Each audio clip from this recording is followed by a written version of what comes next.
In a small town in the United States, where the streets were adorned with wooden houses and well-kept gardens, lived Thomas, a man who had always felt that his life lacked color.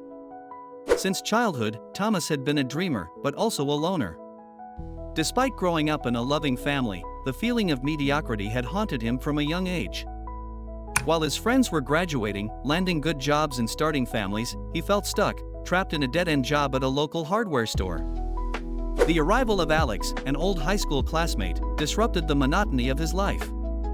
Alex had returned from the city after achieving success as an entrepreneur. His life was a dream, a beautiful wife, a spectacular house and a luxury car. Every time Thomas saw him, his heart filled with a mixture of admiration and resentment.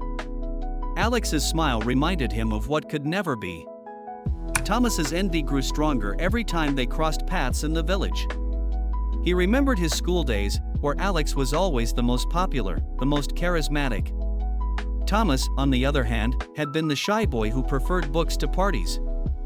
Watching Alex thrive while he felt trapped in his daily routine stirred in him an inexplicable rage.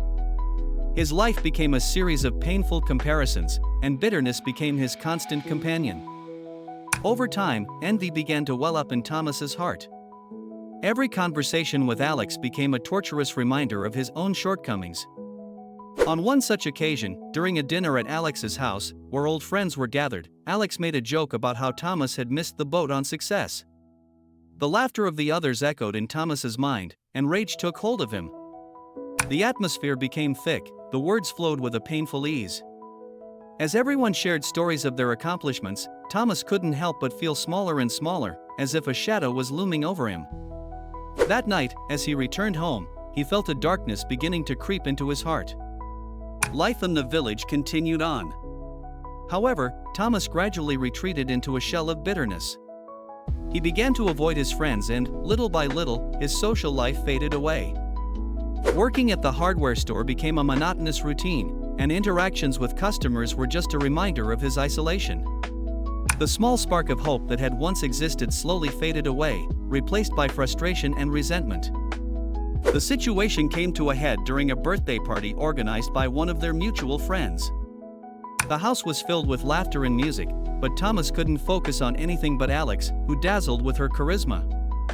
In an unguarded moment, Thomas overheard some friends referring to Alex as the king of the village. The comparison hurt him deeply. Unable to contain herself, she walked up to Alex and confronted him. "How can you live like this, with such arrogance? Don't you realize how you make others feel?" His voice trembled, filled with repressed emotions.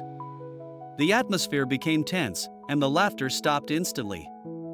Alex, shocked, stared at him in disbelief. "Thomas, it's not my fault you didn't take advantage of your opportunities. We all have the same amount of time in this world," Alex replied, trying to remain calm. Thomas, blinded by anger and envy, began to shout. The words turned into insults, and the pent-up tension finally burst forth. In a moment of desperation, he pushed Alex, who lost his balance and fell dangerously. Time seemed to stand still as Thomas watched his friend fall. The room was filled with screams and confusion. Thomas, paralyzed by horror, realized he had gone too far. When he saw Alex lying motionless on the floor, panic filled him. Believing he had killed him, he ran out of the house, leaving behind the chaos he himself had unleashed. Thomas fled into the mountains, where he took refuge in a dark, cold cave. Guilt consumed him as he faced loneliness, cold, and hunger. In the cave, every crack of the branches outside filled him with terror. He feared that the hunters would find him, that the police were on his trail, that his own demons would catch up with him. Days turned into weeks, and weeks into months. The envy that had fueled his heart turned into deep regret. During the darkest nights, Thomas would fall to his knees and cry out to God for forgiveness. "I promise I will change," he would plead through his sobs. In those moments of vulnerability, he felt as if a light enveloped him, as if the voice of God told him that everything could be forgiven. It was a relief he had never imagined he would feel, a consolation that filled him with hope. In that cave, he confessed to God and asked for forgiveness, feeling the burden of his sins begin to fade away. However, the struggle was not easy. Desperation plagued him every day. The lack of food weakened him, and the cold made him question whether he could survive in that place. He often wondered if he would ever be able to return to the village, if he would ever be able to face Alex if he lived and ask for forgiveness. The image of his friend and the guilt he felt became ghosts that haunted him. One day, while in a state of utter despair, he heard rumors of hunters near his shelter. Terrified, he hid in the deepest part of the cave. In the stillness, his mind began to calm down, and suddenly a clarity washed over him. He decided he had to step out of the shadows and face his past. He walked down the mountain, trembling at the thought of returning to the village. On his way back, every step was an internal battle. Thomas knew he had to find Alex, that he had to apologize. The idea of going back filled him with fear, but also with hope. Finally, he reached the village. The familiarity of the streets made his stomach turn. He learned that Alex was alive, though still recovering from his injuries. Relief and joy washed over him, but at the same time, guilt consumed him. Yet, he was determined to seek forgiveness. Upon arriving at the hospital, anxiety consumed him. Every step towards Alex's room seemed endless. Finally, he stopped in front of the door, taking a deep breath. He gathered her courage and walked in. Alex was sitting on the bed, staring into space, but when he saw Thomas, his eyes widened. "Thomas," Alex said, his voice breaking. Thomas felt tears welling up in his eyes. "I'm sorry, Alex.